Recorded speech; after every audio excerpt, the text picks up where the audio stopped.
Thimmapuram Film Nagar cultural centre ను కూటమి ఎమ్మెల్యేలు గంటా శ్రీనివాసరావు విష్ణుకుమార్ రాజు సందర్శించారు. ఈ సందర్భంగా వారు మాట్లాడుతూ ఫిల్మ్ క్లబ్ అనేది పొలిటికల్ సెంటర్ గా మారిపోయిందని ఆవేదన వ్యక్తం చేశారు. ప్రస్తుతం 1500 మంది సభ్యులు ఉన్నారని ప్రక్షాళన చేయవలసిన అవసరం ఉందని చెప్పారు.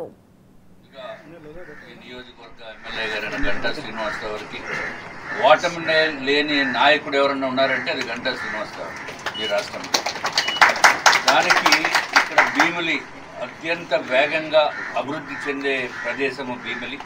దాంట్లోనే ఈ ఫిల్మ్ నగర్ క్లబ్ ఇక్కడ ఉండటము, నేను గౌరవనీయులైన గంటా శ్రీనివాసరావుని దీన్ని ఒక ప్రక్షాళన చేయాలి, మంచి అత్యంత అద్భుతంగా ఈ ఫిల్మ్ నగర్ క్లబ్ని మనం కట్టి ప్రజలకి అట్లాగే ఎవరైతే మెంబర్స్ ఉన్నారో వారికి తగిన న్యాయం చేయవలసిన బాధ్యత మనం ప్రజాప్రతినిధుల పైన ఉంది. అందుకు మీరు దీన్ని రోల్గా తీసుకుని మీరు ముందుండి నడిపించండి అంటే వారు ఇందాక చెప్పినట్టుగా ఈ స్థాయిలో ఉండి మనం దీనికి ఇంకా వేరే వాళ్ళు చేస్తే బాగుంటుంది అంటే నేను టేకప్ చేసి నేను రెస్పాన్సిబిలిటీ తీసుకుంటాను సార్ అని చెప్పడం జరిగింది. తప్పనిసరిగా ఆ విధంగా చేస్తే బాగానే ఉంటుందని చెప్పి అందుకని చెప్పి ప్రెసిడెంట్గా నామినేషన్ వేయటం జరిగింది. అట్లాగే నేను ఇంతకుముందు కొన్ని అసోసియేషన్స్లో ప్రెసిడెంట్గా చేశాను. విశాఖపట్నం డిస్ట్రిక్ట్ క్రికెట్ అసోసియేషన్ ప్రెసిడెంట్గా సుమారు 10-12 సంవత్సరాలు చేశాను.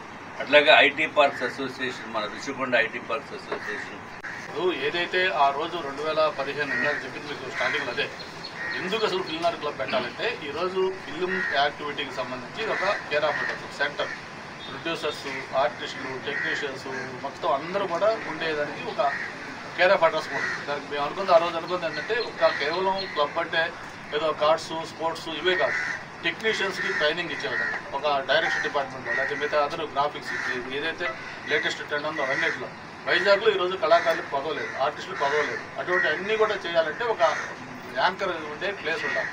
దానికి ఇది బాగుంటుంది ఉద్దేశంతో దానికి అనుకున్నాం. డెఫినెట్గా ఈరోజు హైదరాబాద్లో పిల్లర్ క్లబ్ ఎలాగా film industry care of address దాన్ని మించిన ప్లేస్ తయారు చేయాలని ఉద్దేశంతో మీకు తెలుసు గతంలో కూడా విశాఖపట్నం అంటే ఒక సెంటిమెంట్. సినిమాలు తీయాలంటే ఆచార్య రాఘవేంద్ర గారు కావచ్చు, తీసిన ప్రతి సినిమాలు కూడా ఎంతో కొంత పాటే కనిపిస్తే హిట్ అవుతున్న సెంటిమెంట్. అటువంటి సెంటిమెంట్ అంతేకాదు వైజాగ్ సంబంధించి మనకు ఇంకా అడ్వాంటేజ్ ఏంటంటే ఒక ఇండస్ట్రియల్ సిటీ, ఒక స్టీల్ ప్లాంట్, పోర్ట్ లాంటి ఇండస్ట్రీస్ ఉన్నాయి, మంచి బ్యూటిఫుల్ బీచెస్ ఉన్నాయి, బ్రహ్మాండమైన హిల్స్ ఉన్నాయి, మంచి గ్రామీణ ప్రాంతం. కంకర అక్రమ రవాణా